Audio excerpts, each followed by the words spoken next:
How to redeem the Domino's free pizza points. Hey guys, and let's get started. If you have reached along with 20, 40, or even 60 points of the reward points, just open the Dominos.gt from any of your preferred browser. Now, from the top right corner or the top left corner, click on Coupons.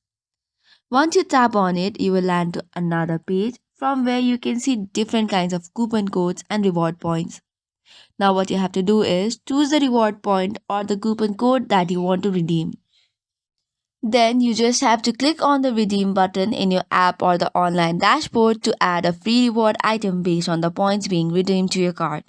This reward can be redeemed online for the use of all participating Domino's location. So that is up for today's video. For more such contents, do not forget to hit the like and subscribe button. Thank you and keep watching.